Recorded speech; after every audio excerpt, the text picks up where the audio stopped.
नमस्कार, मैं अभिराज और आप देख रहे हैं वीके न्यूज। दुनिया भर में इस वक्त इस्लामिक कट्टरपंथ एक बहुत बड़ा खतरा बनकर मंडरा रहा है। फ्रांस में टीचर हत्याकांड के बाद अब धीरे धीरे सभी देश इस्लामिक कट्टरपंथ पर लगाम कसने के लिए और अपने देश में शांति बनाए रखने के लिए तरह तरह के कानून और प्रतिबंध लाए जा रहे हैं। कभी मदरसों और मस्जिदों को बंद किया जा रहा है तो कभी मजहब के नाम पर आम लोगों को बरगलाने वाले संगठनों को दबोचा जा रहा है। इस बीच अब स्विट्जरलैंड ने फ्रांस, बेल्जियम और ऑस्ट्रिया जैसे यूरोप के देशों के पद चिन्हों पर चलते हुए इस्लामिक कट्टरपंथ पर प्रहार करना शुरू कर दिया है।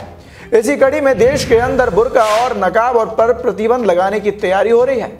स्विट्जरलैंड में हुए रेफरेंडम में 51% वोटों ने सार्वजनिक जगहों पर बुर्का और हिजाब पहनने पर प्रतिबंध के पक्ष में वोट दिया है, जिसके तहत अब स्विट्जरलैंड के सार्वजनिक स्थलों जैसे कि गलियों, रेस्तरां और दुकानों में महिलाओं की ओर से पूरे चेहरे को ढकने पर प्रतिबंध होगा।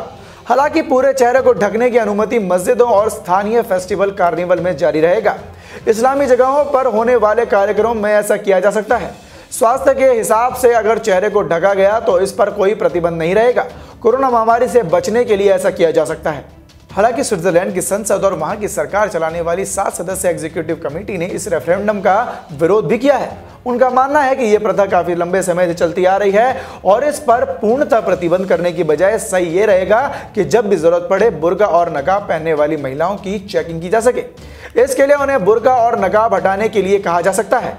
इस्लामी समूह ने भी इसका विरोध शुरू कर दिया। मुस्लिम फेमिनिस्ट समूह लेस फोलार्ड्स वॉयलर्ट्स ने सदस्य इनेज अल शेख ने कहा कि यह स्पष्ट रूप से स्विट्जरलैंड के मुस्लिम समाज पर हमला है।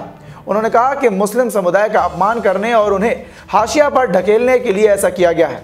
Swiss federation of Islamic umbrella ने कहा कि स्विट्जरलैंड के मूल्यों को ठेस पहुंचाने वाला फैसला है ये, जो देश को नुकसान पहुंचाएगा। संस्था ने कहा कि इससे स्विट्जरलैंड के सहिष्णु और खुले विचार वाला पर्यटन स्थल होने की छवि खत्म हो जाएगी।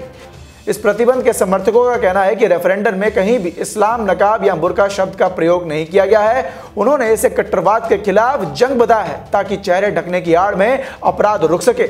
वहीं की सरकार वेबसाइट पर इसे महिलाओं के खिलाफ अत्याचार का प्रतीक भी बताया गया है। स्विट्जरलैंड के 26 में से 15 प्रांतों में पहले से ही ऐसे प्रतिबंध लागू हैं। वहां की संस्थाओं का कहना है कि वैसे भी देश में बुर्का और नकाब पहनने वाली महिलाओं की संख्या पहले से ही काफी कम है। स्विट्जरलैंड में मुस्लिम की जनसंख्या 3.9 लाख है, जो वहां की कुल 86 लाख की जनसंख्या का 5% है। फ्रांस में 2011 में ही ऐसे प्रतिबंध लगा दिए गए थे।